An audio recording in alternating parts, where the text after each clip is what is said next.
Hi, hello. Welcome to our channel Sravanti Ballaju Homelags. Today's special recipe tomato మెంతికూర. మెంతికూరను తినడం ద్వారా శరీరంలోని ఫ్యాట్ని కరిగించి డయాబెటిక్ని కంట్రోల్లో ఉంచడంలో సహాయపడుతుంది.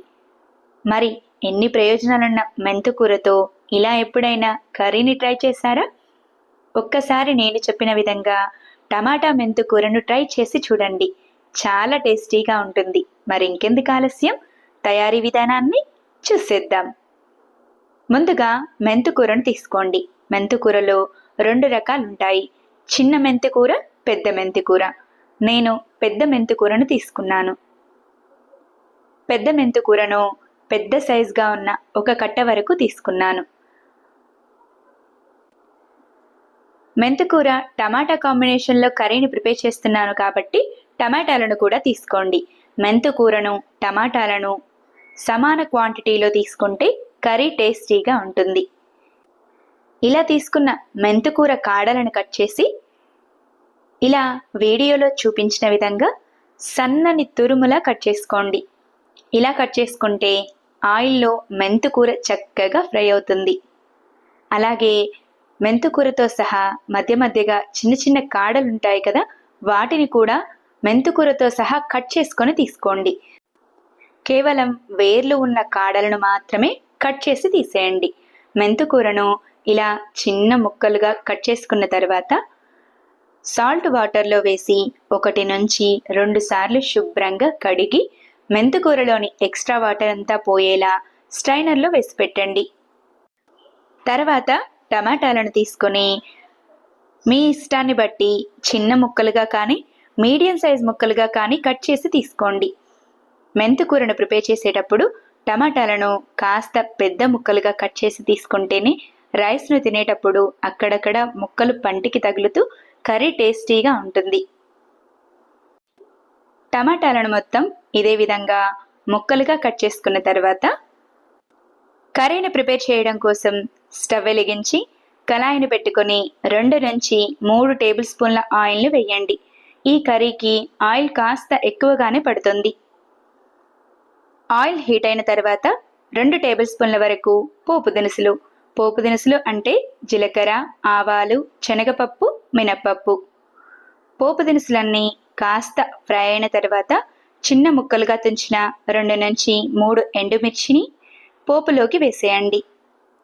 ఎండుమిర్చిని వేసుకున్న తర్వాత చిన్న ముక్కలుగా కట్ చేసిన 2 మీడియం సైజ్ ఆనియన్స్ తరుగు, పొడవు ముక్కలుగా చాప్ చేసిన 4 నుంచి 5 పచ్చిమిర్చి తరుగు, కచ్చా పచ్చాగా దంచిన 3 నుంచి 4 వెల్లుల్లిని వేసి ఆనియన్ లైట్ గోల్డెన్ కలర్ వచ్చేంత వరకు కలుపుతూ ఫ్రై చేయండి. ఆనియన్ చక్కగా ఫ్రై అయి మంచి గోల్డెన్ కలర్ రాగానే 1 స్పూన్ అల్లం వెల్లుల్లి పేస్ట్, 1/2 టీ స్పూన్ పసుపు వేసి అల్లం పచ్చివాసన పోయేంత వరకు కలుపుతూ ఫ్రై చేయండి. అల్లం చక్కగా ఫ్రై అయిన తర్వాత ముందుగానే శుభ్రంగా కడిగి స్ట్రైనర్లో వేసి పెట్టిన మెంతికూరను ఇలా రెడీ అయిన పోపులోకి వేసేయండి. మెంతికూర వేసిన తర్వాత పోపంతా కలిసేలా బాగా కలిపి బౌల్పై మూతను పెట్టి మెంతికూర చక్కగా ఫ్రై అయి ఆయిల్ రిలీజ్ అయ్యేంత వరకు బౌల్పై మూతను పెట్టి ఉడికించండి. మెంతికూరను పోపులో ఇలా ఫ్రై చేస్తేనే కర్రీ చేదనేది లేకుండా చాలా టేస్టీగా ఉంటుంది. మెంతికూర చక్కగా ఫ్రై అయిన తర్వాత 3 నుంచి 4 రెమ్మల కరివేపాకును వేసి పోపు కలిసేలా బాగా కలపండి.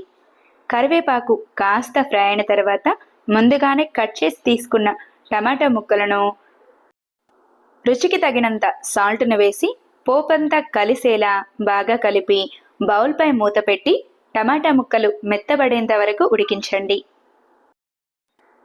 టమాటా ముక్కలన్నీ చక్కగా ఉడికి కర్రీ నుంచి ఆయిల్ సపరేట్ అవుతూ ఉన్నప్పుడు తగినంత కారం, 1 స్పూన్ వరకు గరం మసాలాను వేసి కర్రీ మొత్తం కారం కలిసేలా బాగా కలపండి. కారం చక్కగా కలిసిన తర్వాత బౌల్పై మూతను పెట్టి కారం ఫ్రై అయ్యేంత వరకు మరొక 5 నిమిషాలు స్టవ్ని లో ఫ్లేమ్లో ఉంచి ఉడికించండి. కారం చక్కగా ఫ్రై అయిన తర్వాత సన్నగా చాప్ చేసిన కొత్తిమీర తరుగును వేసి కర్రీని ఒకసారి బాగా కలిపి స్టవ్ ఆఫ్ చేసేయండి. అంతే, ఎంతో టేస్టీగా ఉండే టమాటో మెంతికూర రెడీ. సింపుల్గా టేస్టీగా టమాటో మెంతికూర కర్రీని ఎలా ప్రిపేర్ చేయాలో చూసారు కదూ. ఇలా రెడీ అయిన కర్రీని వేడి వేడి రైస్తో కానీ రోటీస్తో కానీ సర్వ్ చేసుకుంటే చాలా టేస్టీగా ఉంటుంది. సింపుల్గా టేస్టీగా మెంతికూర టమాటా కర్రీని ఎలా ప్రిపేర్ చేయాలో చూసారు కదా. నా వీడియో కనుక మీకు నచ్చినట్టయితే లైక్ చేయండి. ఇలాంటి మరెన్నో ఇంట్రెస్టింగ్ టేస్టీ హెల్దీ రెసిపీస్ కోసం నా ఛానల్ని సబ్స్క్రైబ్ చేయండి. ఈ టొమాటో మెంతికూర కర్రీని మీరు కూడా తప్పకుండా ట్రై చేసి ఎలా వచ్చిందో కామెంట్ చేయండి. Thanks for watching.